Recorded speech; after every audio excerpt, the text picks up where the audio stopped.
Différents modèles de transition démocratique, 1980-1990. Les transitions démocratiques en Amérique latine entre 1980 et 1990 ont été des processus complexes marqués par des négociations entre civils et militaires et par l'héritage des dictatures qui ont précédé les nouveaux régimes démocratiques.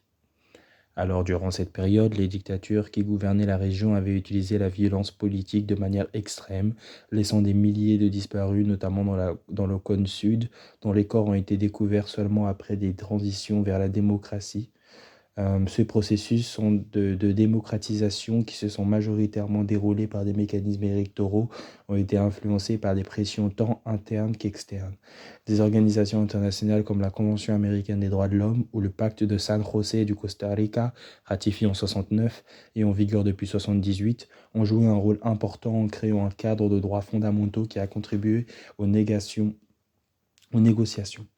Les transitions se sont déroulées dans un contexte que l'on appelle la décennie perdue, une période de crise économique dans de nombreux pays latino-américains, marquée par une dette extérieure croissante, un déficit fiscal et une inflation. Cela a ajouté une dimension économique importante au processus de démocratisation, car de nouvelles démocraties ont hérité d'économies fragiles et de sociétés polarisées.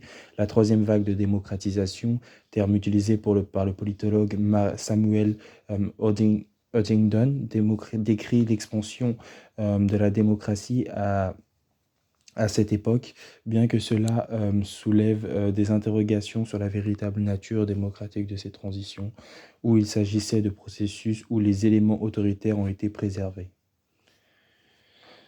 La transition chilienne. Au Chili, le processus de transition démocratique a été marqué par la figure d'Augusto Pinochet, qui avait mené le coup d'État en 1973. En 1980, une nouvelle constitution a été proclamée sous son régime afin de répondre aux pressions internationales telles que celle du gouvernement de Jimmy Carter aux États-Unis et de l'Église catholique. Cette constitution qui cherchait à légitimer le régime est restée en vigueur même après la transition. Cependant, les pressions et l'opposition interne ont été déterminantes.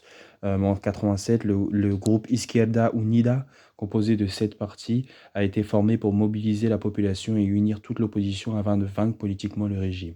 Le moment décisif est survenu en 1988 lors du référendum où l'on demanda si Pinochet était resté au pouvoir pendant 8 années supplémentaires ou si ces élections présidentielles devaient avoir lieu l'année suivante. Le résultat fut une victoire du non qui a obtenu 55,99% des voix. L'année suivante, en 89, Patricio Aylwin, candidat de la concertation pour la démocratie, a été élu président avec 53,8% des voix. Cependant, ce processus de transition a été marqué par certains enclaves autoritaires, par le fait que Pinochet ait continué de commander l'armée, qu'un conseil supérieur de défense composé de militaires ait eu pouvoir de décision sur des questions de sécurité nationale. De plus, l'amnistie de 78 qui donnait une immunité aux responsables politiques, j'imagine, de violation des droits de l'homme qui ne pouvaient pas être remises en question. Ne pouvaient pas être remises en question. Oula, c'est chaud là. La Constitution maintenait également la désignation de 9 des 45 sénateurs par le régime militaire, ce qui assurait une influence significative des militaires dans la politique chilienne, même après la transition démocratique. Maintenant, on va s'intéresser à ce qui s'est passé du côté de l'Argentine. En Argentine, le processus de transition démocratique a été marqué par une série d'événements reflétant la chute du régime militaire. En 1977, l'association des maires de la place de Mai, Madres de la Plaza de Mayo, a vu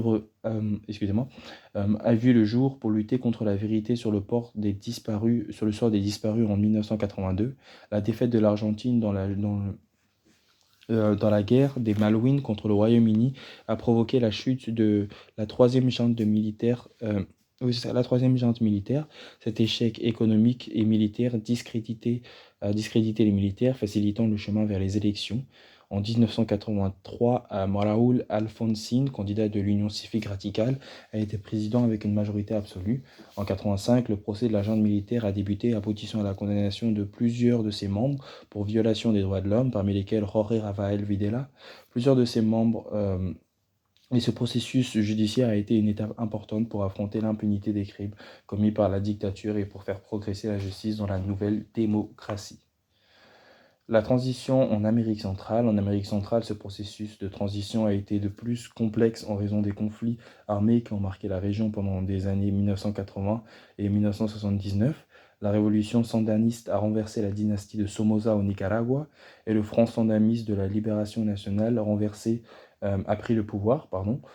Cependant, de la différence du régime cubain, les sandanistes n'ont pas vu et n'ont pas adopté une ligne strictement castrite, mais ont mis une œuvre, une économie mixte, ont promu le pluralisme politique et une politique de non-alignement. Malgré ces efforts, le pays a été plongé dans une guerre civile contre les contrats financés par les États-Unis qui combattaient le gouvernement sandaniste. Au Salvador, au Guatemala, il y a eu aussi des guerres civiles où les gouverneurs sandanistes, où les guerrillos et les militaires s'affrontaient dans de cruels conflits. Et puis, la signature des accords de paix en 1992 au Salvador et en 1996 au Guatemala a été le fruit de négociations régionales intenses. En 1990, le Nicaragua a connu une transition démocratique lorsque Violeta Barrios de Chamorro, qui faisait partie de l'opposition, a été élue première présidente femme d'Amérique latine, mettant fin au gouvernement sandiniste. Les femmes ont joué un rôle crucial dans les mouvements de résistance entre les guérillas à travers la région. Un pourcentage élevé de femmes a participé aux luttes révolutionnaires, notamment au Nicaragua et au Salvador. La figure de l'homme nouveau, promu par les mouvements guérillos, négligeait souvent le rôle des femmes dans les luttes, mais ces dernières ont démontré qu'elles étaient essentielles à la construction de nouvelles sociétés démocratiques. Tout au long de transition, des mouvements féministes ont également émergé, luttant pour les droits civils et politiques des femmes, comme le célèbre slogan « Démocratie dans la rue, dans les maisons et dans le lit ». L'une des figures les plus emblématiques de cette époque fut Rigoberta Menchú, activiste indigène guatémaltèque, qui était en faveur des droits des peuples indigènes pour la justice dans son pays, qui avait reçu des décennies de violence et de répression.